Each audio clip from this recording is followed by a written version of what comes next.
As we are marking the International Day for the Elimination of Violence Against Women and Girls, the webinar aims to activate, motivate, and inspire cooperatives and other parties to continue with initiatives to reduce violence. The webinar will give an overview on the status of gender-based violence against women and girls, efforts made to fight against it, and recommendations on what needs to be done to eradicate it in the future. For the first part of the webinar, PAS, Arancibia Roman, the ILO regional specialist in gender equality and non-discrimination for Latin America and the Caribbean, will share ILO's framework on ending violence and harassment against women in the world of work. The second panelist will be Ms. Priti Patel. I am sorry, but we have people with the mics open and I have like 3 or 4 channels at the same time open.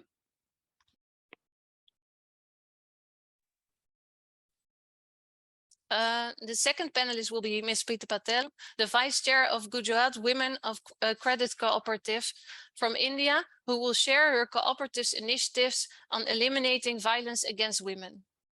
After the first Q&A, we will listen to cases from the regions shared by the GEC Executive Committee. Professor Estu Gicheru will give an update from Africa, followed by Maria Eugenia Pezea from Americas, Chito Sahai from Asia Pacific, and Katia De Luca, together with Alessandra Boyato for Europe. I now give the word to Xiomara Nuñez de Céspedes, the chair of the Gender Equality Committee, to moderate the session. Thank you. Gracias, Wendy. Gracias a todos. Thank you, Wendy. Thank you, everybody, for being with us. I want to thank the presence of our speakers and each of the leaders because they accepted our invitation for such an important day for all of us. For us, it is very important to have the commemoration of 25th of November for the day to eliminate violence against women and girls.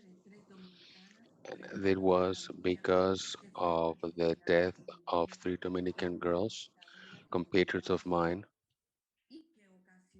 and which caused their fight to gain strength instead of being extinguished with them and extend beyond the Dominican borders.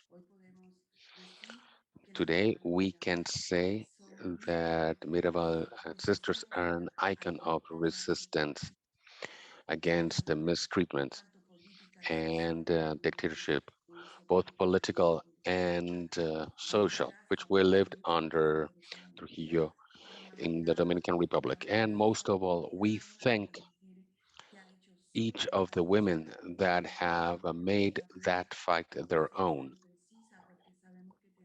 And today, we can say that even though we have huge differences in calendar and time zones, this is a very important moment. So my colleagues from America that are from here, and we would like, we are going to start. I would like the first panelist to start.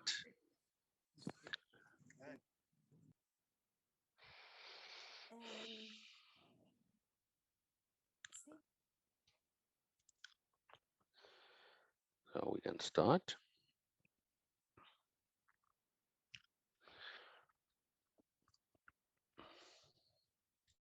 Abre tu micrófono, Ahora, estaba diciendo que es un placer estar con ustedes aquí. Es un enorme placer compartir con Priti Patel este panel y creo que son momentos así los que nos hacen más fuerte, ¿verdad? Colaborando. So I prepared my presentation in English. I know there's people from everywhere. Buenos días, bonjour, aselema. I don't know, you're almost welcome.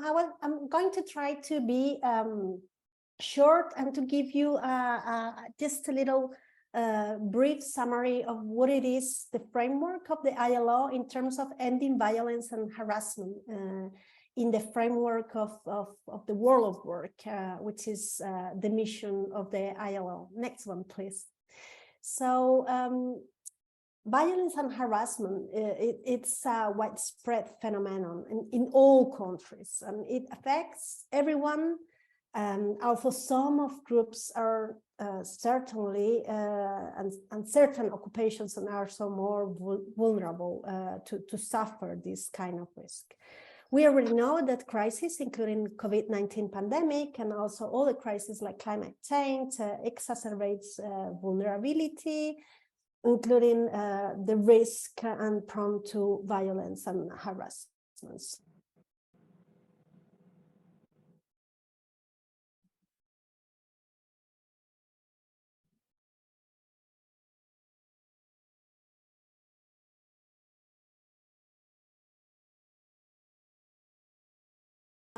This is just a slide. Next one, please. Thank you, Wendy. So this is just a slide to show you, no, the other one. It's just a slide to show you how common are some of the terms. And I know that you, I'm sure you hear about these terms, you use those terms, you hear it inside your family or in the workplace and others. So they are very commonly used terms that refers to a pandemia, that is the pandemia of violence and harassment in the goal of work. Next one, please. But what we know, and we are going to launch very soon a study, an ILO study, which is going to measure the impact in economic terms of violence and harassment in the world war. But there are some studies done by other NGOs and other organizations that demonstrate and shows that it has a cost. For example, there is this Cambodia study from CARE that it shows that in the government sector, when they measure this, the violence and harassment and the impact in terms of monetary impact, they calculated 89 million per year. There are also other studies in Peru and the US and Sri Lanka. I'm not going to get into this, just to let you know that we are going to launch a report with Gallup very soon, that it's going to be to collect a global survey on what it is, the impact in terms of not just economic, but others, the psychosocial and psychology and other impacts in terms of the world of work and productivity. Next one, please. So when we talk about the framework, the ILO framework, we talk about the Convention 190 and the Recommendation 206. What Convention 190 does, it brings together equality and non-discrimination with safety and health at work.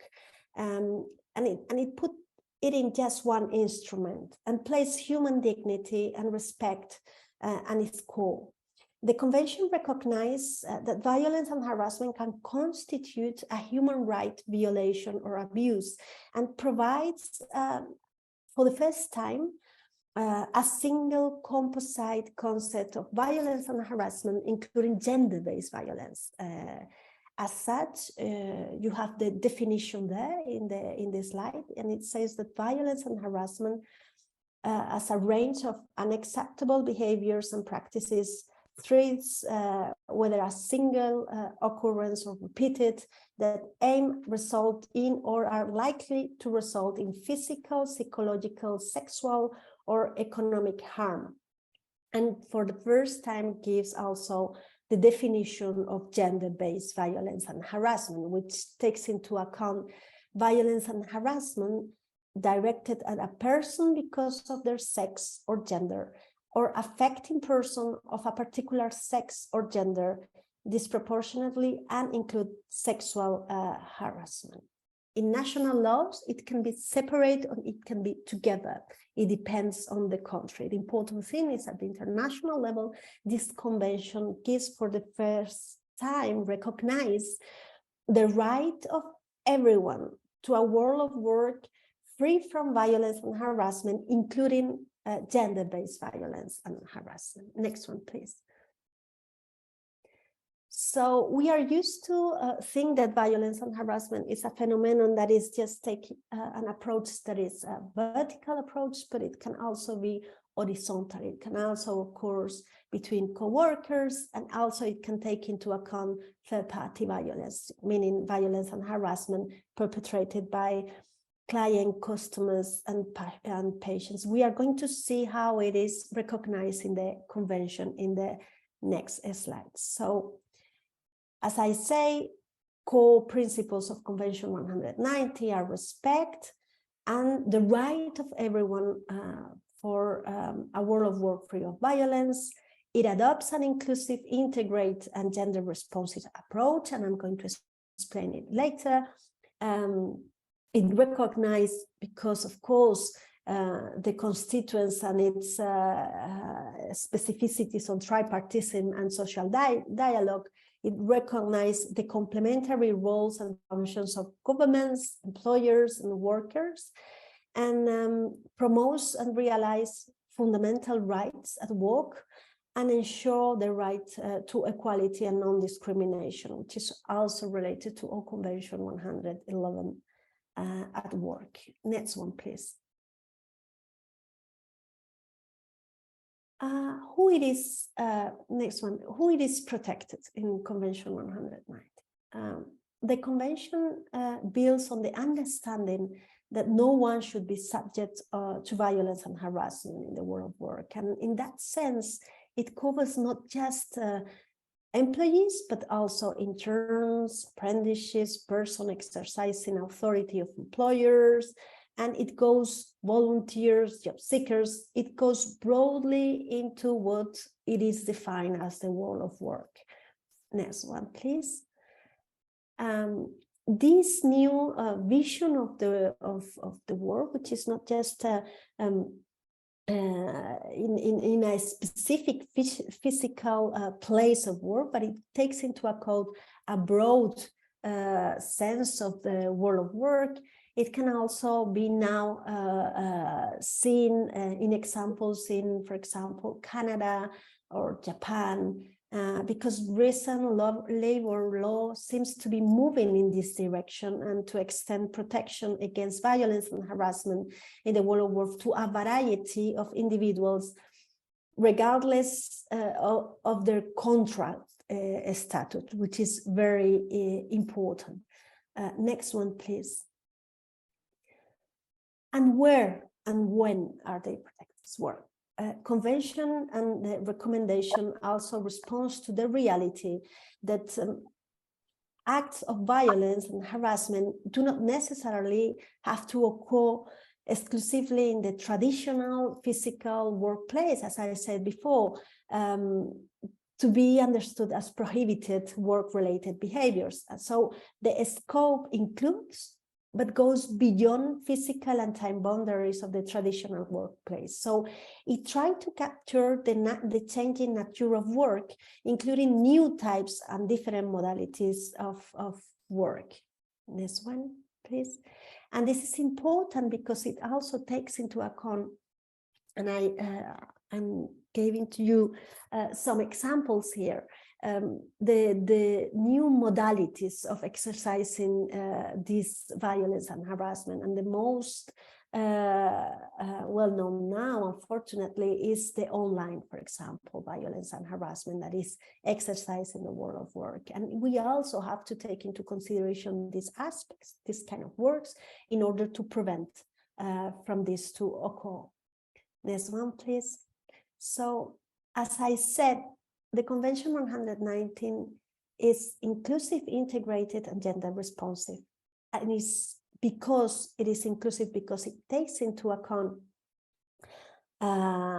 it refers to the broad personal scope of protection and the need to ensure consultations to better capture the different needs of realities. So it takes into account the formal economy, the informal economy, the private sector, the public sector, and all.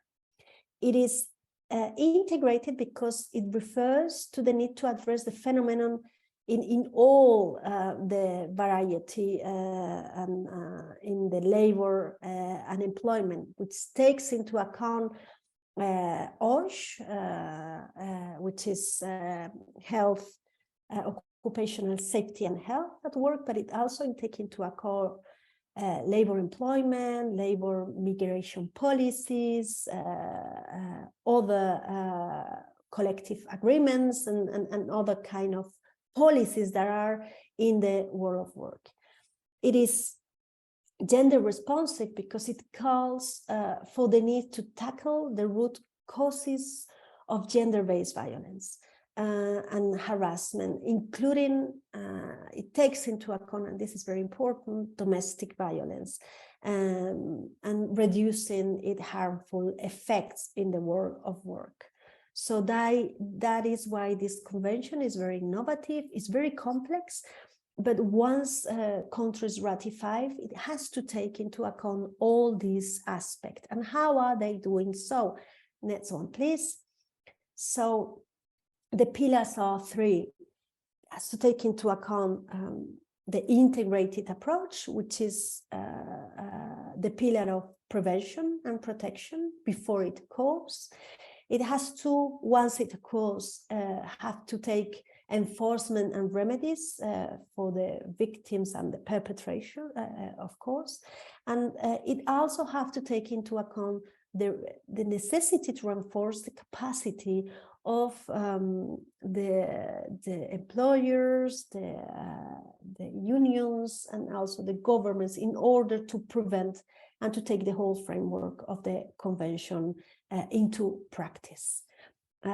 Next one, please. I'm going to skip these three ones because this takes into account each of the pillars, but it's very detailed and technical, and you can go to our webpage and see it. But I want to go later on to the domestic violence slide, because this one, because it is for the first time recognized that domestic violence have an impact in the world of work. And in order to prevent this, it recognizes the effects, and it also asks to, as far as reasonably, mitigate its impact, in the sense that they have to have measures to have leave for the victims of violence, of domestic violence, maybe have some kind of flexible work arrangements, temporary protections, of course, our raisings of the disrupted violence that domestic violence can constitute in the world of work. Next one, please. To date, we have 22 countries that ratify the convention, and we hope many more are going to come. Once they ratify, they have to comply with the mechanism and enforce those mechanisms at the national level. Most of the countries are from my region, Latin America and the Caribbean, and I'm very glad about this. I also, next one, please. I also put in the slide some kind of references and resources that you can go and visit. And for the last one, I would like maybe if Wendy can click and go to the webpage, because this is our C190 campaign, and you can all go. I don't know if Trello is opening. I think you can just click on it, and it was supposed to work, but it will be nice if we can see the Trello webpage, because it is a resource that is from the ILO, is open to everyone, to all of the organizations and to all the people, and you can go there, pick up the messages, pick up the resources on the violence and harassment in the informal sector, violence and harassment in domestic work, violence and harassment for employers, for unions, and it is nice if during these 16 days of campaign, maybe if you want to use it, if you want to promote it, that will be, we are most happy and we welcome you to do so. Thank you so much. Muchísimas gracias. For more info, please contact me or contact ILO. I will be most glad to help you all. Thank you so much. Thank you, Paz. Ines, my colleague Ines, has just shared the webpage in the chat, so everyone can visit it.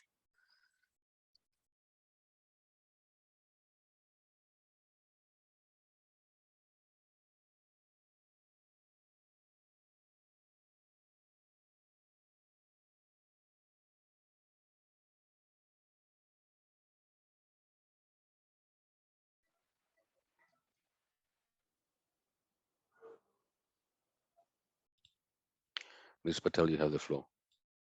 No se Thank oye you. el micrófono. Wendy, micrófono, continuamos.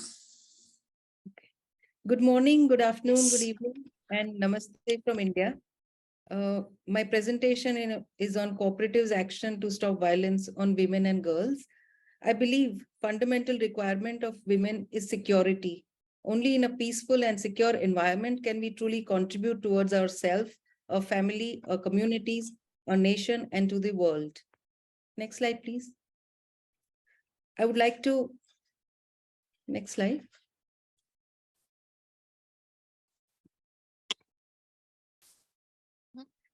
I'd like to give a brief introduction of my cooperative organizations. I'm the vice chairperson of Gujarat Women's Credit Cooperative with the founding principle of women promoting and funding women businesses. We are one of the fastest growing cooperatives with 7 branches and 17,000 women members in 3 years. And we run programs on women entrepreneurship, microfinance, loans, training, awareness, and the most important, domestic and social dispute resolution. Next slide, please. I'm also a Women Committee member of National Cooperative Union of India, which is an apex organization of cooperative movement in the country, conducting several programs in training, education, leadership, development for women cooperators, and also marketing support for women manufactured products by way of NCOI Heart. As you all know, essentially a cooperative is a socio-economic organization with values deeply imbibed in the culture that it operates in. So before I explain a dispute resolution process, I want to give you a cultural context of our country. Next slide, please. So the social status of women in India. So begin with the ancient India. Women enjoyed equal status as men in all aspects of life. Scriptures suggest that women were educated, were part of the government, were free to select their own husbands. There was also a concept of Brahmavadini, where women scholars were revered saints in pursuit of knowledge.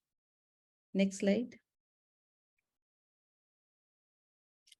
But all that changed with centuries of foreign invasions, which destabilized the socio-cultural fabric, creating insecurity and fear for women and children, leading to a strongly patriarchal society based on pretext for protection of women, thereby curtailing a basic freedom and rights of women. Next slide. However, since independence, local self-governance at village and district level in the form of Panchayat Raj system includes citizens to form a team to address issues of general administration, health, education, social welfare, etc., which essentially includes women to be decision makers in all these aspects of rural and district level life. Next slide, please.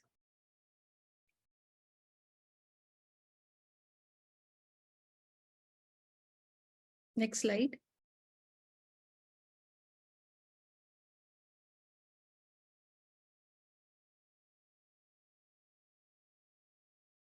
Can I do the next slide?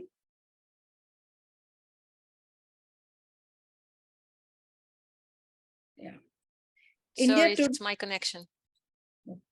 India today has several exclusive rights and legislations. The previous slide, please.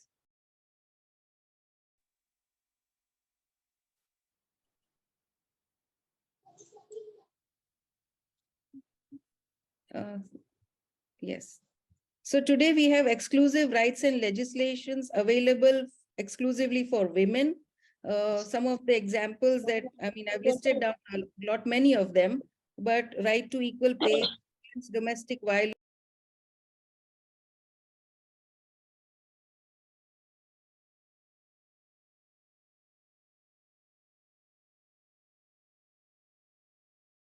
Oh, Ms. Patel, you're muted.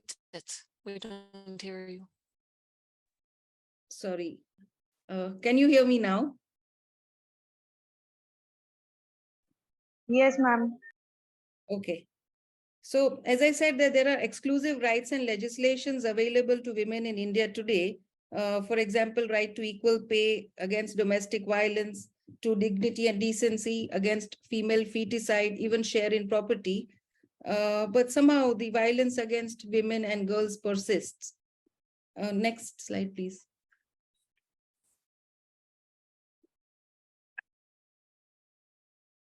At GMCC, that's my cooperative, we believe that any act of violence against women stems intrinsically from socio-cultural conflicts, conditioning and stereotyping of gender roles and responsibilities, and poverty and lack of education and awareness adds fuel to this fire. So the seventh guiding principle of cooperatives, concern for community, is that the core of our action against violence on women. At GMCC, we have taken it personally to ensure a social structure is available to our women members, not only for their joyous occasions, but also for their trying times. And we provide socio-economic support in times of any emergency to our members. Next slide.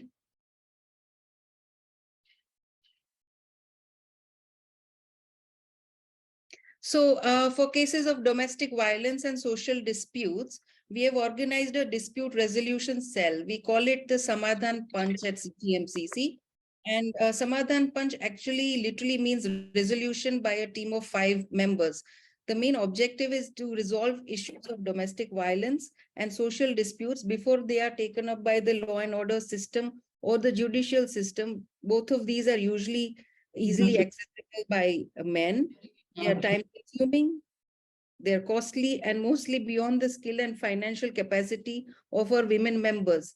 The types of issues addressed by us are breakdown of marriage, property issues, child care, elder care, conjugal rights, other altercations, and violence emanating from them take wide variety of forms like physical, sexual, financial, verbal, and psychological. It's usually very difficult for a woman to seek help from law enforcement, authorities, or judiciary due to various reasons known to all of us. Also, a family conflict is not a matter of law, and facts. It's also a matter of emotions and feelings. So a courtroom is not an ideal place to settle hurt and trauma. The atmosphere usually escalates distrust and anger. And the sole objective in a courtroom becomes to defeat one another, thereby dividing family members into 2 opposite camps. So the purpose of Samadhan Punch is to allow for an amicable resolution of family matters, and conciliation in family dispute is an optimal solution according to us, whether it's pre or post litigation. Our dispute resolution team consists of women social leaders, actually who are driven to protect and uphold dignity of women in home and in society. We also include legal experts as and when they are required in our team. So I'll take you through the process flow that dispute resolution process is part of. Next slide, please.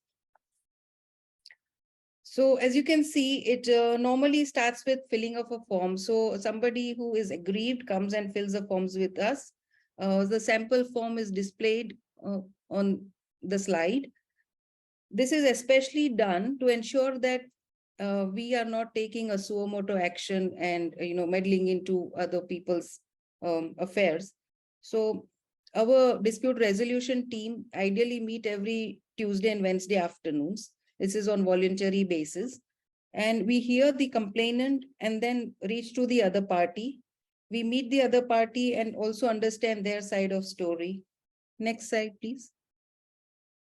So the photographs depict actually how it looks. We conduct a case analysis by discussion with all possible witnesses. We evaluate the documents presented, speak to the persons of both the parties. We also identify influencers who can have a conciliatory outcome. We then try to resolve with open dialogue. We call both the parties, and then counseling. We involve maximum people, friends and well-wishers for mediation. Next slide. So the process actually takes about 1 or 2 months as we give thinking time for both parties, like what is it that they really want to do, whether they want to be together or they want to separate, or how do we end the violence that is going on, and what is actually the root cause of it. So in maximum cases, we have achieved great results in resolution and reconciliation with near zero instances of. Next slide, please. So as you can see, we about 65% of cases that come to us get resolved with zero repeat cases. So because we have involved everybody, we have got the aggrieved party and the aggressor, as you would call it, to reconcile that they need to be together, or it's for good for them to separate, or to end the violence. So this is the process. Next slide, please. And they live happily ever after. This is the actual photo of the dispute which we have resolved. Next slide. So our learnings, the Samadhan punch. One is disputes and violence usually emanate from lack of communication, clarity of responsibilities, economic hardships, inadequate awareness, and compelling pressures of socio-economic success. Most disputes are easily resolvable by open dialogue and counseling.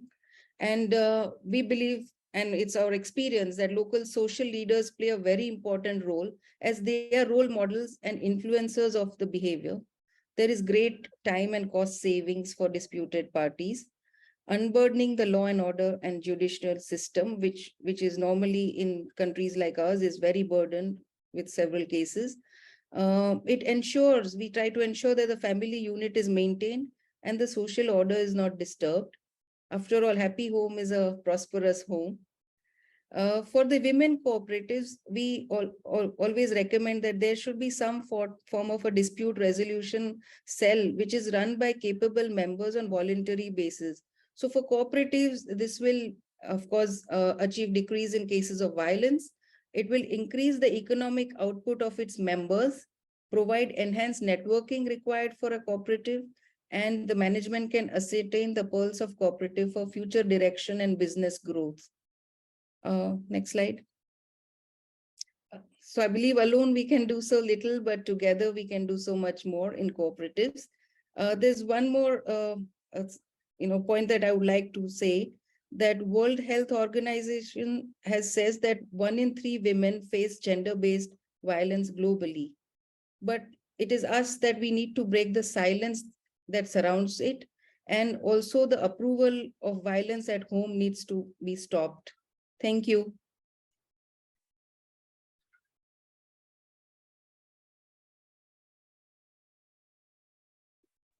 Magnífico.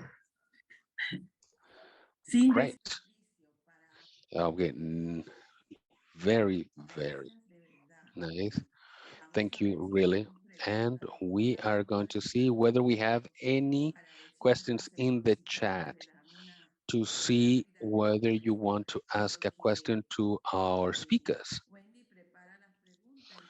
And if we have any questions, but I want to start by saying that I really like this focus on harmony and on equality and decent work, which can really have an effect on violence against women. That is something that we have to take into account and try to do what is necessary to correct it, especially at the level of our cooperative that should model nonviolence within our workplace. And I would like to know, Ms. Patel, what the role your cooperative plays in the economic and social aspects, of the members and how you contact the parties in dispute. They come to you or you go to them. How do you do it? So the Mahila Cooperative is a credit cooperative. As I said, that we fund women's businesses. So 76% of our members are women, and the balance is probably their husbands, brothers, etc., the male persons from their families. So the sole objective is that we fund women businesses and we support their economic growth by way of marketing their products, and we also meet everybody from time to time at various occasions. We do skills training. So every member is like a family unit. And since we offer collateral free funding, we always have guarantors from amongst the members who guarantee that yes, this person is credible for the loans. So when there is a violence or any of that, the members come to us. Or even if our member sees that a neighbor is being subject to some sort of a violence, they come for grievance redressal to us, and then they fill a form. We have members, social leaders, as I said, who meet every Tuesday and Wednesday. We go through all the papers and then we start the process. So absolutely, they come to us, but in our skills training and the awareness programs, we always emphasize the importance of non-violence for our members and society at large.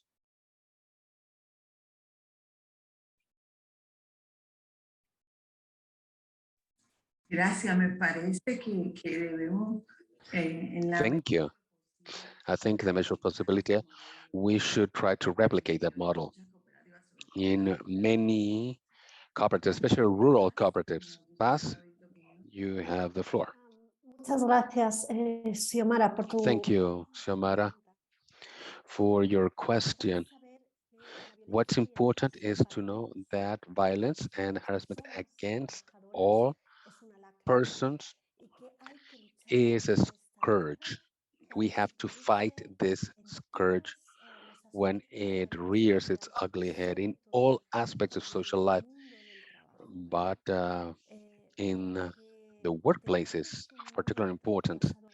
So we have decent work and a workplace based on the respect of human rights. That's why we cannot have violence and harassment for no reason whatsoever, much less by gender.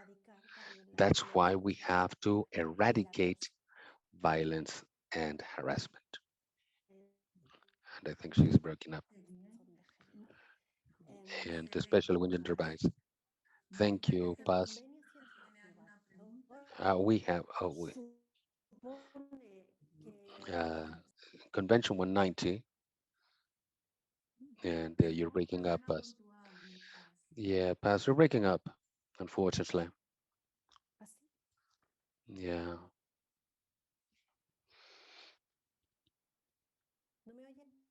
Can you hear me now? Now we can hear you.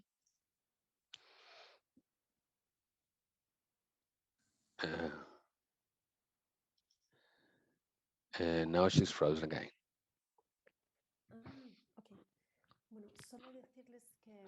So I only want to tell you that ratification of Convention 190, that would be the best way to protect everybody against the workplace violence and harassment. And thank you.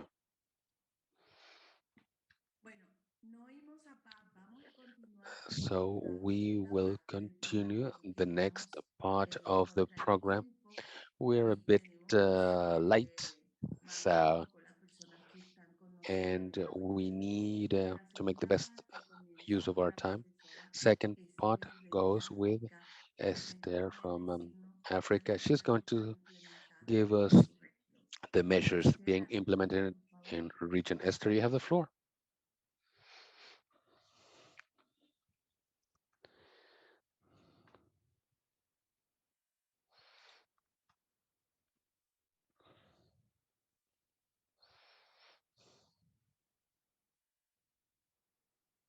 Yes, good evening, And good morning,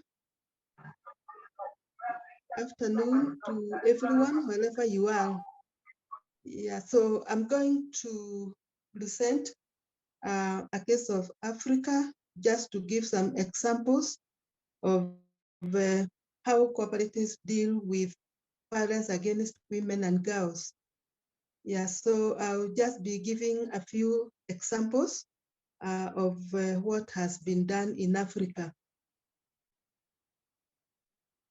Yeah, so let me start by just introducing Africa, the ICA Africa Gender Equality Committee.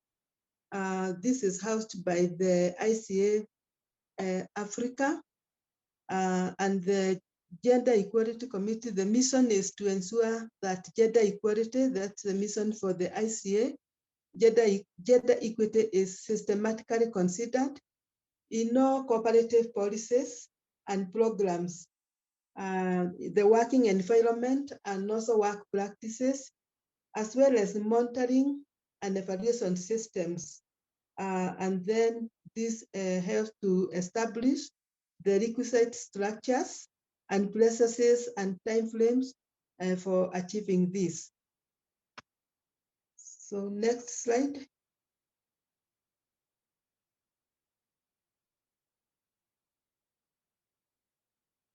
Yeah, so as a way of introduction, I'm citing here the kind of challenges that women face in Africa, because women, when you compare women and men, women have a lot of challenges in their day-to-day work, in the, in the office environment, wherever they are, there are a lot of challenges. And African women experience gender-based violence, which stems from gender-specific barriers to land ownership. Yeah, for example, in Africa, it's very rare that you find women owning land, because land is normally owned by the men or the male heads of households. And therefore, yeah, you find that now women, even to access those kind of resources, is not easy for them. Then there are also issues of inheritance rights, yeah, whereby it is most taken like inheritance is in the line of the male, and the women, even though the law would require that inheritance goes to all genders, but the practice would be that you find that the males are favored. Also access to, to finances. And further challenges are also created by the time that women must devote to unpaid care work. For example, collecting water and firewood. Yeah, you'll find that in some places, women have to walk long distances to go and fetch firewood, and even fetch water. And this they have to do themselves. You find that their male partners will not get involved in that. So usually the women and the girls who do this kind of, kind of activities.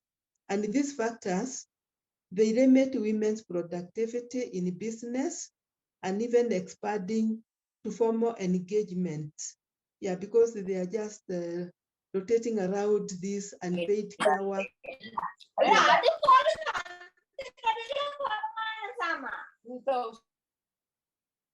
Yeah, so the cooperative business model, as we look at it, we find is best placed to address the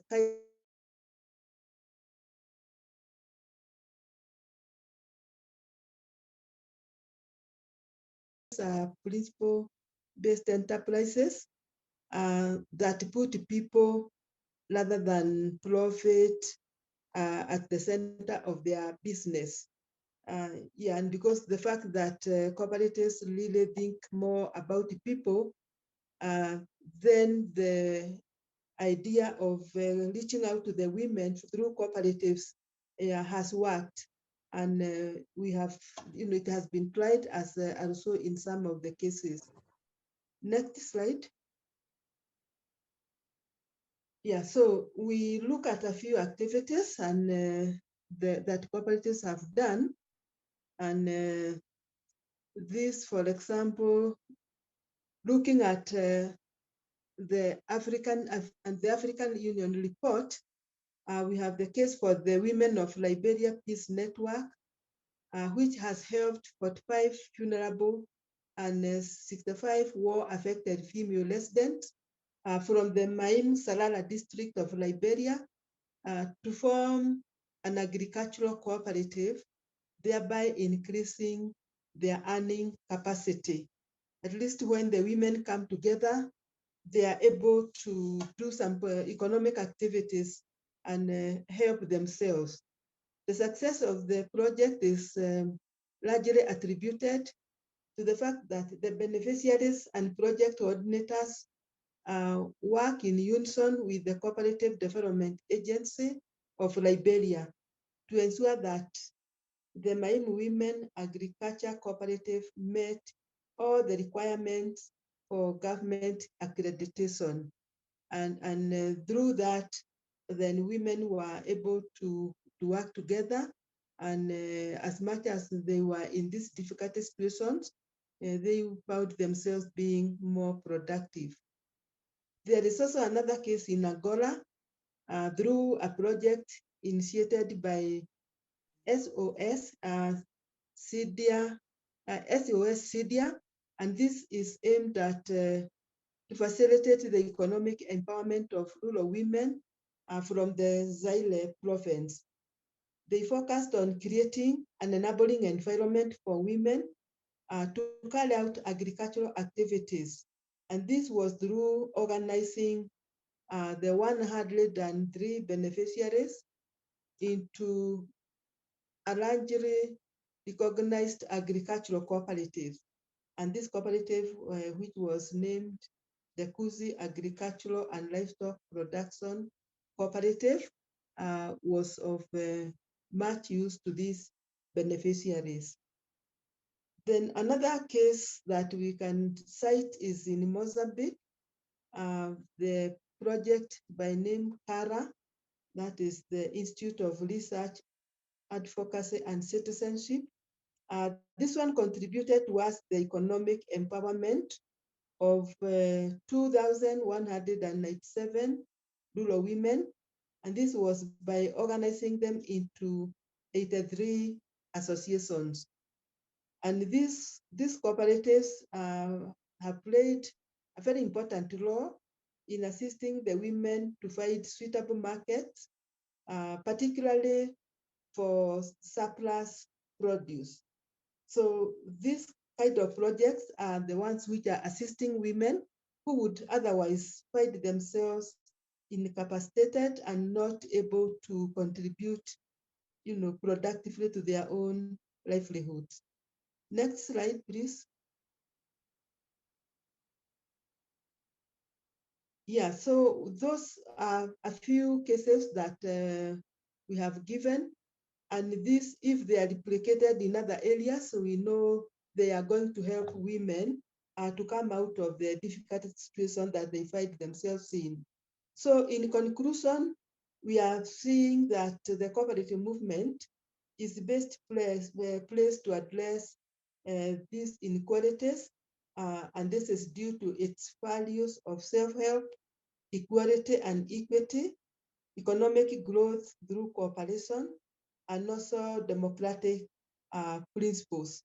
So applying those values, that is how those projects have been able to come in and bring together these women and help them to cooperate and help themselves. There is also a strong link between women's involvement in cooperatives and poverty reduction. That's what we find, because when these women are organized through this project and they are able to be productive, the result of their actions benefit their families. And therefore you find that their families are better off than they would be when the women are not productive. After getting involved, women report that they participate in more productive activities. They also say that they earn higher incomes, and this also enhances their decision-making at the household level, and also involvement in community affairs. Yeah, because now at least they are able to contribute even financially, so they can be consulted and they are able to participate in decision making. If there are community affairs, they also can assist, come in and help, because again, they have some kind of, some financial, they're able to generate some finance, and therefore they can even reach out to the communities and assist them. We also say that cooperatives are a readily available solution to poverty question already at village level. Yeah, because as we say, just applying the values and principles, all we need to do is to organize people so that they can start applying the various values and the principles to be able to work together and help themselves. Now, getting women organized around their work empowers them not only to deal with issues around their work, but also issues around their households and also society at large. Yeah, so when we involve women,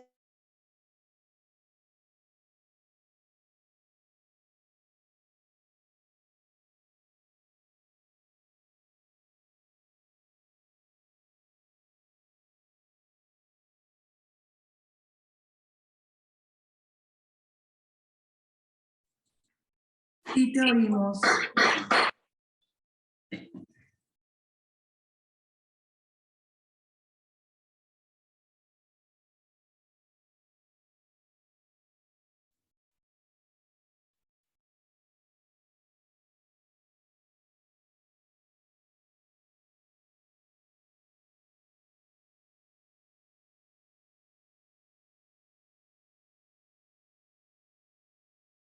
okay, next slide, please. Yeah, so in conclusion, what also we are saying as a continuation is that in whatever we are doing, even in the projects that we undertake, the normal type of projects, we ensure that gender mainstreaming is addressed, because this helps to address the gender gaps in the development. And this means that a certain issue, problem or activity is analyzed from a gender perspective in whatever we are doing in our activities. We analyze this in, using gender perspective and providing a description on how the norms in the society affect the position and life conditions of women and men.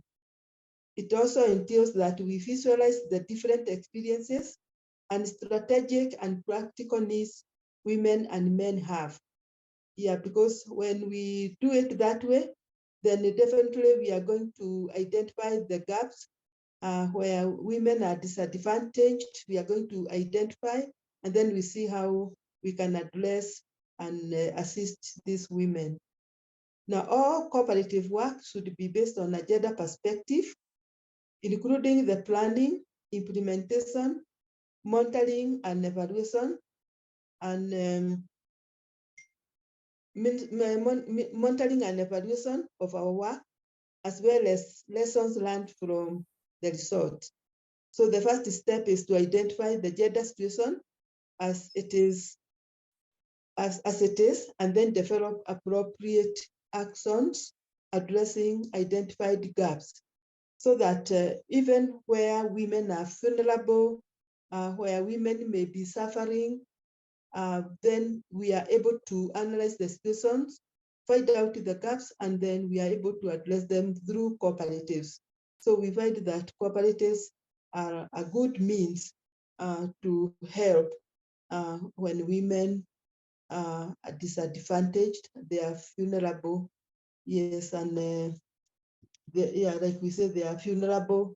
And then we find that because of that, there is normally violence against them.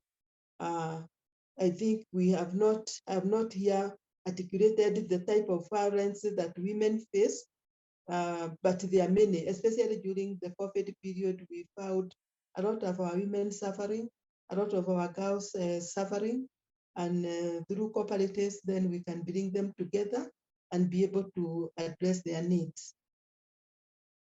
Next slide. Yeah, so thank you very much. That is it for now.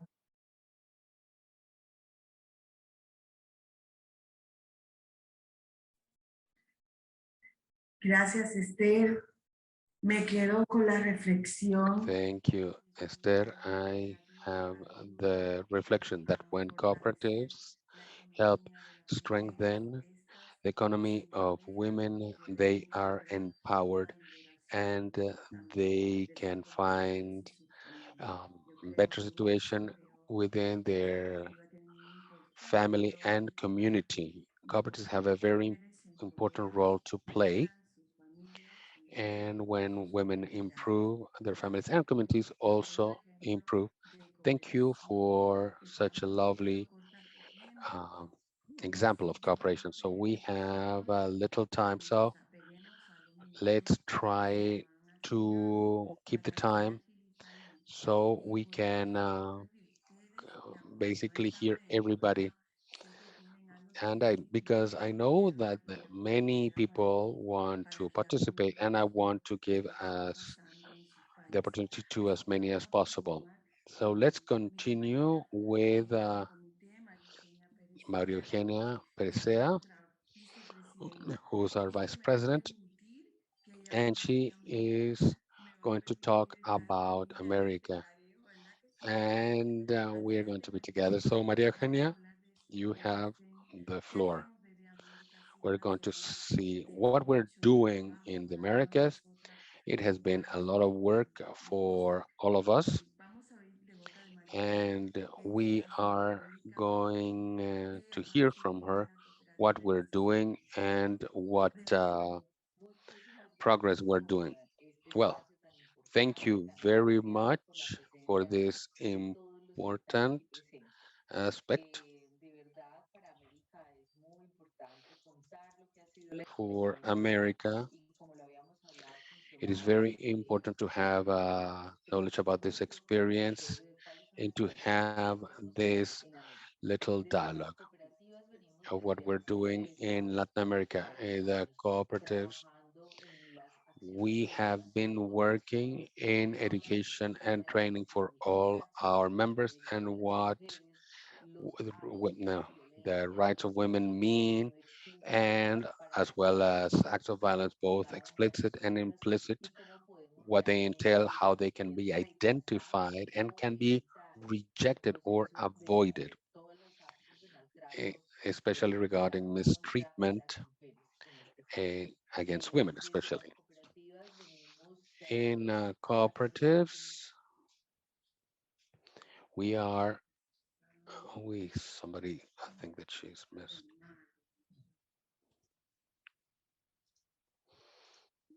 I can't hear her. Maybe that she has some issues. María, perdimos tu audio. We María, perdimos tu we audio. we can't hear you.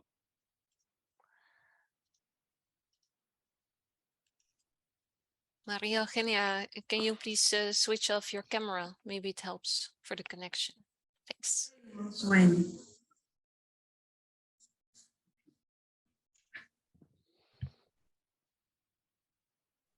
Hola, está.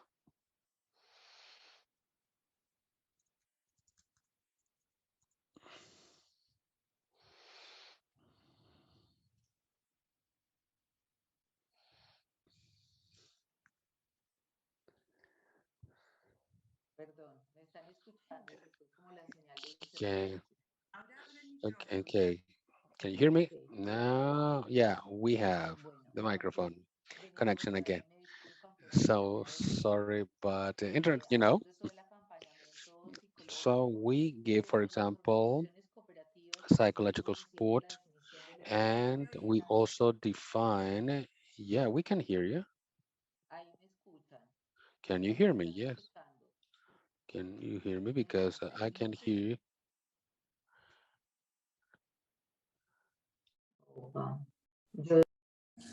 Okay. Ahí me oye. Can you hear me? Yeah. Can you hear me?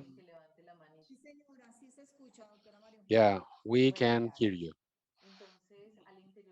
So within the organizations, we have the definition of gender equality against violence, gender-based violence, or zero tolerance, which are policies defined by administration councils and protocols that are being signed within associated ICA entities, and they are generating broad awareness. We also have very interesting and important affirmative actions from cooperatives, such as marches in bicycles, when men and women go and express their rejection of gender-based violence, or in favor of making these actions visible.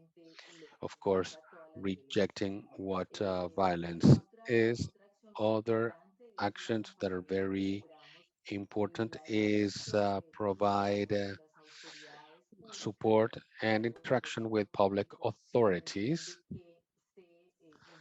so we can implement legislation and measures that punish aggressors, and to try to remedy the situation and correct, of course, the issue of violence with the support from local administrations or national administrations. We can correct or avoid violence or actions of violence, and provide legal and psychological support, and sometimes even provide shelter to our women members or women employees. Also, we are involved in the campaign of activities against violence from the United Nations, and we pursue different campaigns, publicity, congresses, seminars, to make visible and try to look at different tools to make possible for women and those who are suffering violence can reject it and provide and get help, especially gender-based violence. And from a point of view of the workplace, to implement all the regulations and guidelines against harassment, workplace harassment, sexual harassment, and violence that can be caused or generated within organizations, and eliminated, and with measures that are corrective and that protect against our gender-based violence against our employees, and to provide decent work, salary equality, and to have a social and legal protection for women and those who have been hurt. So our organizations can provide an example and give proposals so gender violence is corrected. I think this is where we can condense all of our actions. And from Canada to Argentina, we can see that in all our countries, we have implemented legal actions and affirmative action in our different countries and cooperative organizations, rejecting everything that entails an act of violence. Also very important for rural women, we have to make visible the violence rural women suffer, and that they may not be as protected as women who are in the city.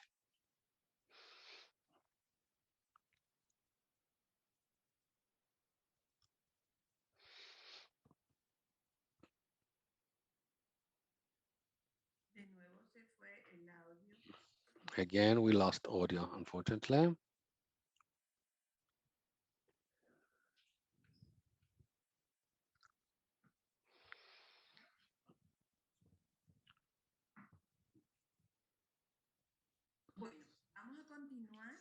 So we are going to continue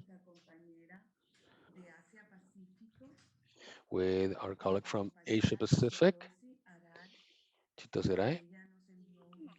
And she sent us a video, and we are going to ask Wendy, if you can hear me, to, yes, to play it.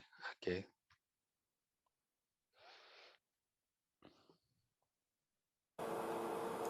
皆さんこんにちは。新井千歳と申します。ICA ジェンダー平等委員会執行委員、ICA AP 女性委員会委員長、日本正教連副会長を務めております。本日は ICA ジェンダー平等委員会主催のウェビナーでお話しする機会をいただきまして誠にありがとうございます。世界中の多くの国々で紛争や女性に対する暴力が増加しています。アジア太平洋地域でも同様です。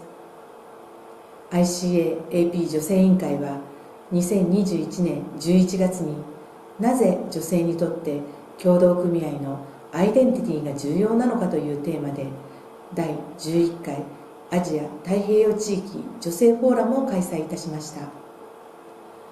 協同組合のアイデンティティ声明における価値の候補としての平和と非暴力のセッションでは、1、国内及び国家間の紛争、暴力が女性にどのような影響を与えているのか。2、なぜ平和と非暴力が女性協同組合関係者にとって重要なのか。3、なぜこれらが協同組合のアイデンティティ声明に含まれるべき重要な価値であるかについて検討いたしました。そしてフォーラム終了後、委員の意見をまとめ提言を作成いたしました。提言として、1、平和と非暴力を2つの重要な協同組合の価値として含めること。2、協同組合にとって、また女性組合員、従業員の福利にとって平和な環境がいかに重要であるかを説明すること。3、暴力やハラスメントのない職場環境のために、また暴力、ハラスメントの被害者のために協同組合ができる対策を示すことなどを提案しています。2022年1月にこれらの提言を ICA 協同組合アイデンティティ諮問グループに提出し、女性が活躍できる環境づくりとして協同組合のアイデンティティ声明に平和と非暴力を価値として含めるよう求めました。その後、地域女性フォーラムのフォローアップとして2022年7月に開催いたしました委員とのワークショップにおいて、紛争と暴力が女性に与える影響、提言に含めるべき内容について委員と議論を深めました。ここでアジア太平洋地域の協同組合の取り組みをいくつかご紹介いたします。フィリピンの ICA 会員であるフィリピン協同組合保険会社は、協同組合の女性を対象にカスタマイズされたソリューションを提供するため、コープ・フォー・ハープログラムを開始いたしました。ハートはホリスティック・ラーニング、エントレプレナーシップ、リスクマネジメントの頭文字を取ったものです。このプログラムの一環として、イザベルという保険商品を提供しています。これは事故死、永久全身障害、医療費などに対する保障に加え、DV に苦しむ女性に5000ペソの現金支援を提供するというものです。この商品の年間掛け金は250から400ペソで、女性の協同組合員は手頃な価格で加入することができます。インドネシアのペッカ基金は主に貯蓄・融資を行っているペッカ協同組合と連携して取り組みを行っています。この基金はペッカ協同組合やコミュニティベースのグループを対象に法的能力向上プログラムを行っています。特に家庭法の範囲内でジェンダーに基づく不当行為や暴力に苦しむ女性世帯主、女性グループが訴訟のアクセス、サービス、保護を享受できるよう女性世帯主の知識、理解、スキルを強化することを目的としています。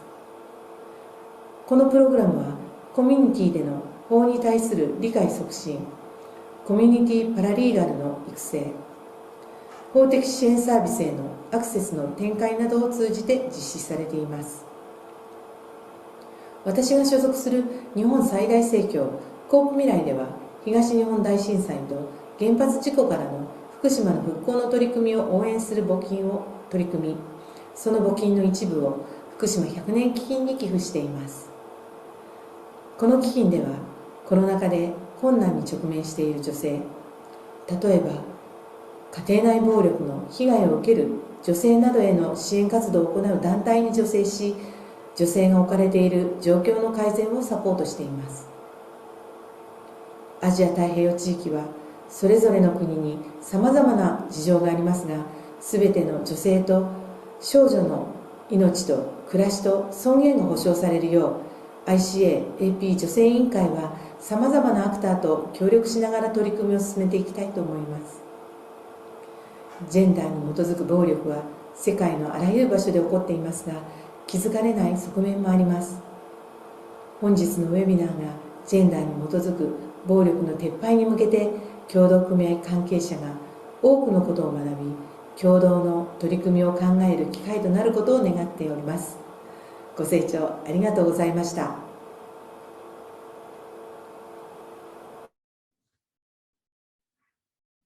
Magnífico.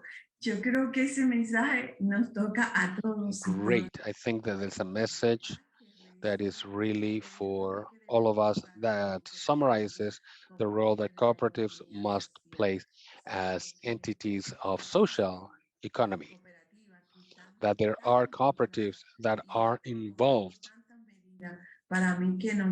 and that take measures, and that fills us with hope. We want to thank Maria Eugenia, who's back from technical issues and back with us. Thank you for your presentation. And really, this is about America. I think we're going to include all those initiatives. So we have all the scope of coverage. Now we're going to go to Europe. We have Katia De Luca and Alexandra. I think if you're there, Katia, you have the floor. Thank you. Good morning, good afternoon, good evening to all of you. That's a pleasure to share a contribution from Europe on this important topic we are facing today. I'm going to share my screen. Hope you can see it. Firstly, I will share an update on Cooperatives Europe work on gender equality with a focus on the last event a few days ago in Cardiff. Then, in this framework, I'm going to share some practices by the European cooperative movement on fighting the violence against women and girls. So the Cooperative Europe action on promoting gender equality is in the framework of the Charter of Commitments of the European Cooperators on Equality that was approved in 2020 by Cooperatives Europe General Assembly. And one of the points, as you can see, of this charter is to fight against any form of harassment and violence. some days ago, on the 21st and 22 of November, Cooperatives Europe held the conference, Young People and the Future of Cooperation in Europe, that was in Cardiff. And during this conference, members worked all together on a strategy session to share, discuss, and define the Cooperatives Europe strategy for the next years. Gender equality was identified by members as one of the lighthouses in the strategy. So one of the points where members can find their way, their route to work on cooperative principles and values. So in Cardiff, the Gender Equality Working Group defined some priorities and the first draft of action plan to be improved and then put into practice by members. As regards violence and harassment, there are three main points. Firstly, supporting entrepreneurship and the power of the cooperative model to avoid economic harm and addiction. So economic independence for women is the first step to empower them and to avoid bad situations. Improving the general culture on gender equality and respect, starting from educational frameworks. And on this case, cooperative principle can help us to do that. Collecting tools and practices to help cooperatives to fight harassment or sexual abuse. Then, in the second part, I'm going to share some good practices in Europe. And the first one is from Turkey. Thank you, Hunal Hornek from Orkop in Turkey that is connected now. In Turkey, newly established and small cooperatives in which women are the majority, including sometimes often immigrant women in a disadvantaged situation, have started to be supported by special programs. The aim is to empower women in the face of social and economic problems. And in this regard, women-led cooperatives are involved in some projects supported by FAO Turkey. So the Food and Agriculture Organization of the United Nations has improved some programs to support cooperatives, and the cooperative movement is working together to reach this important goal. These programs started in 2019, and their focus is mainly on women empowerment, community resilience, socio-economic development, sustainability, and self-reliance. And trainings are the most important tool to help women to improve their ability and to reach their independence. They are based on non-formal education, non-violent communication, sociocracy, and sustainability, teaching some special methods. One of the main of these programs that were part of the cooperative support program in Turkey are about the Syrian refugee resilience plan. And so these refugees are supported by FAO in addressing the needs, their needs, and host community members, and women can benefit of this program, improving their skills and reaching their autonomous enterprises. Then a good practice from Finland. S Group is a customer-owned Finnish network of companies in the retail and service sectors, and they included in their sustainability program some actions for assure the respect of human rights without discrimination on the job and without differences. And this is really important to involve any part of the group to reach the goal of fighting any violence inside and outside the organizations. And now the last practices are from Italy, and I will let the floor to my colleague Alessandra Brogliatto, that is member of Gender Equality Committee, and she's directly involved in this project representing the Alliance of Italian Cooperatives. So Alessandra, please. Hi, dear all, I'm here, yes. Now I present to you some good practice of Italian Cooperative Alliance. The first is a cooperative against gender-based violence and harassment. Our ministry is in process, funded by INAIL and implemented and managed by Form Legacoop national training body. So the process, which involved 6 Italian regions, shed light on the prevention of violence and harassment in the workplace, testing project and tools useful for supporting gender policy, for certification and report tracing biennial of the situation of male and female employment. This is a very, very important thing. The next best practice is about MIL-COP special edition. COP say no to violence and against women, and deploys a multitude of tools and message. The initiative starts with a special edition of milk, you see this, that arrived on the shelf in November 2022. Approximately 2 million packs of the COP branded with clearly visible the National Anti-Violence and Stalking number 1522 of the Equal Opportunity Department of the Presidency of the Council of Ministers in Italy.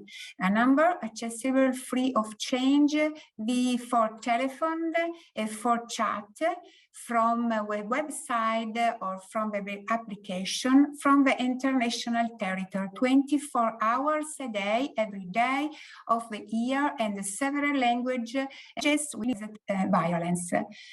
Another one is about the Conf Cooperative. The Conf Cooperative Executive Committee has brought attention to a collective condition that involved each of us in different ways: socially, politically, emotional, gender-based violence. Even if for us it's present in our daily life, and it is adapted to contribute to humans' ignorance and perfect illusion to help act. Cooperative has made is one the proposal of an awareness and information company, a social media company that wrote various messages over the course of the year to focus attention and reflect on the many faces of violence. Make yourself feel against violence. We make 10 messages, social message about. We promote the contract of stereotypes. You can find the support and listening. You can be part of the network try to offer support to women. You can make a non-violent choice. Let's break the chain of violence involving the minors. It's very important. We encourage the spread of non-sex sign language, offering a job opportunity. Fight against economic violence. We want to tell the work of the woman for the woman, and the cooperative is a very opportunity. Goal 5 of the UN 2030 agent is active gender equality and self-determination for all women and the girls. In total, we make, in the next slide, we make 10 images and message about social. We make a depth specific specialized for to know where are the service about in a cooperative for this this time. 7 webinar and 7 podcast and a few 10 video clips and another message and information about together is very possible. And the end, another anyone, okay, set the tone gender safety at work. It's the closing event for a 2 years project involving organizations from Italy, Belgium, Poland, Slovenia, and Spain. The Italian partners is AGC and of the Alliance of Italian Cooperatives. Men aim influence the mentally and daily behaviors of employers and employees in the workplace toward gender stereotypes and the sexual harassment. The activity is made during the project. European Alliance is a network created by social economy enterprise with the aim of supporting victims of the gender-based violence. Survey collecting information helps to understand the perception and awareness of psychological sexual harassment within organization and the analysis of the specific needs of the workers. Training course, tailor-made training for employers and employees, possible victim and offender. The training program supports the improvement of the skill in dealing with sexual harassment in the workplace. And thank you. Katia? Thank you. Gracias, gracias. Gracias, Katia. Gracias, Thank you Alexandra. very much, Katia, Alexandra. Great work. Hats off. And I have this idea of a support hotline. Can you tell us, I mean, how it works, the cost, the professionals that you use, how you can receive the calls, how you provide support, and who require that information? Or do you get anonymous tips? And that data is so important to collect them within the organizations because they allow us to have better programs and action. And something we are going to talk during the training when we have it, in which you have a very important role to play. That internal education and training. Because sometimes you say, oh yeah, that happens with our neighbor or across the street. How about inside our institution? How about looking at how we are dealing with harassment and violence? And a lot of cooperators are women. It is very important to have that type of training and those data. So Katia and Alexandra, could you give us some information in this regard? Katia first, then Alexandra.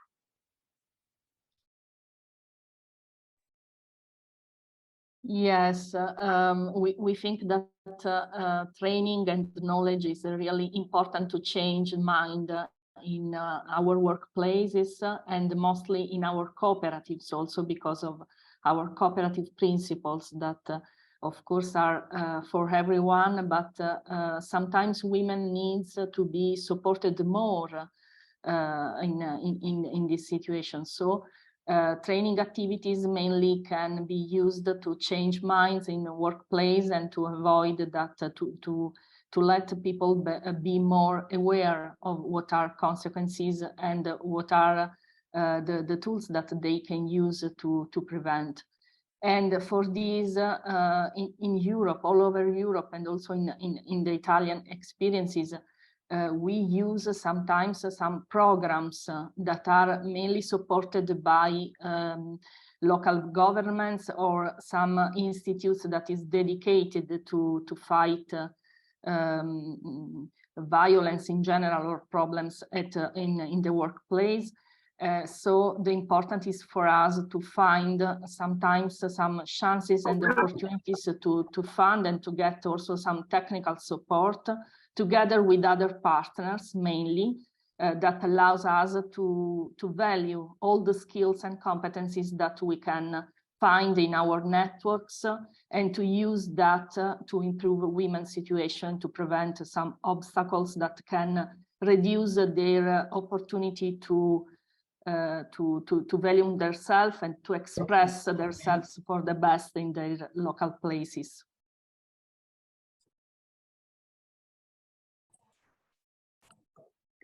Thank you. I think it's very, important. We all work together to change the culture of the society, and the cooperation is a great opportunity to this change. And I think society every opportunity to act and support this change and this development.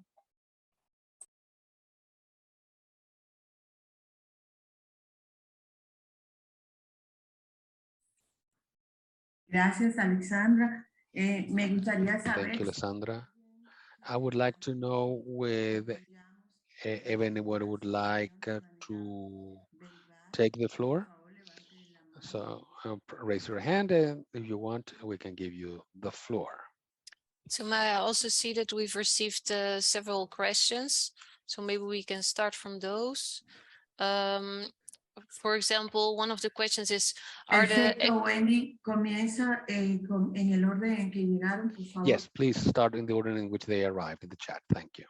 Well, they arrived a bit in several, I don't know the exact order because, yeah. Are the cooperative examples women only or mixed gender? And are there any differences in the results achieved?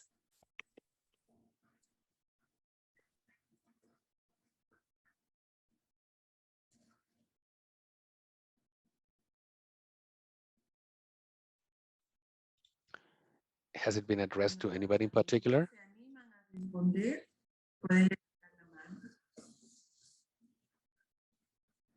I think it was dedicated to the first presentation by the colleague from Africa, I think.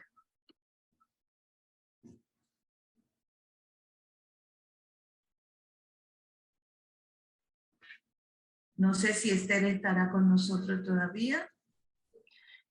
Esther, are you with us? Can you please answer that question, whether the results were for women's only cooperatives or mixed male and female, and if there were any differences in the results? Okay, so for the cooperatives, for the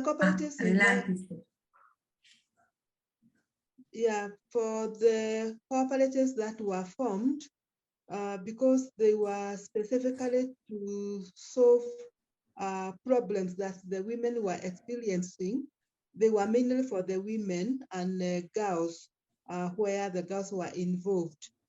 But in the future, as we form cooperatives to sort out those problems, I think the suggestion that is being made that we can have also both for men and women, that can work out even best, because it will help the men and women to interact more. And I think therefore for future, that is what may be done. But for this particular project, they were addressing women and girls.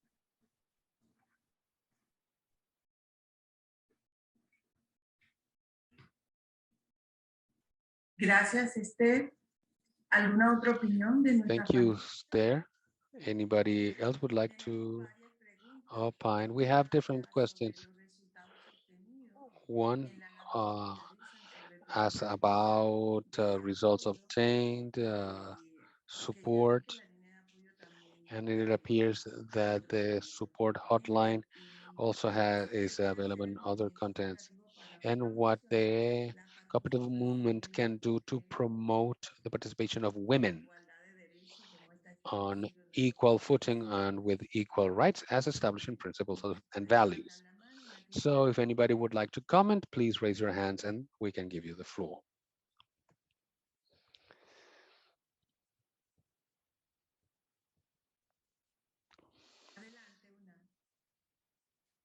Una, you have the floor.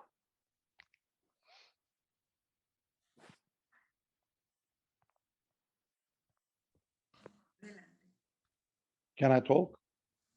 Sí, te oímos. Okay. Firstly, thank you very much for your organization, and happy to see you and all cooperators around this webinar. Thank you, Europe side or delegation.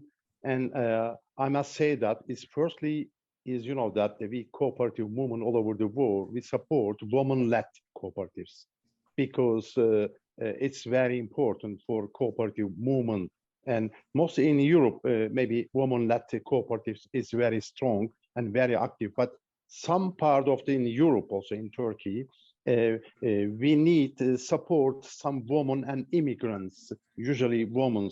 For that reason, is many projects in Turkey. We support women cooperatives, but we explain to them we wish women-led cooperatives reality, because all over the world need these kind of activities in the cooperative movement, because we are family, because I have a mother, I have sister, and we are brother and sisters. And for that reason, firstly, is for against the violation, against the economic balance in family and in society, we need more powerful women leaders in cooperative movement, and we wish to solve some social problems also in Europe. We spent a big immigrant problem right now, and mostly is the first solution come from the woman, because woman can solve all problems. Thank you very much.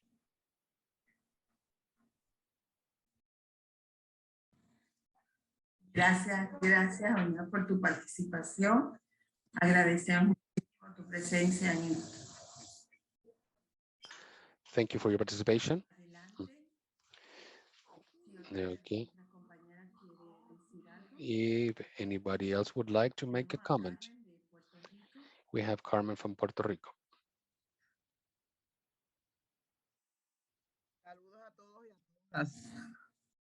Desde Puerto Rico. Greetings from Puerto Rico. I loved being able to participate in this session. It has been quite enlightening with all the different presentations, and they show that the fight for gender equality transcends the Caribbean. I loved Katia and Alexandra's work, as well as our sister Esther, and I would like to join in their efforts, and we hope to be able to meet each other in person and be able to share more closely, because there are experiences that join all women and also all men, and gender equality should be one of them. Thank you. Thank you, Carmen, for your participation. Ladies, I think you raise your hand. So you have the floor.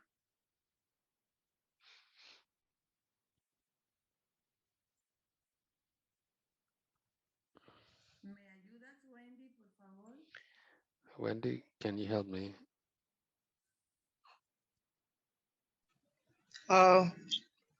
Good morning, good afternoon, or good evening from wherever you are hearing me from. Can you hear me? Sí, le oímos. Adelante. Yes. Can you hear me?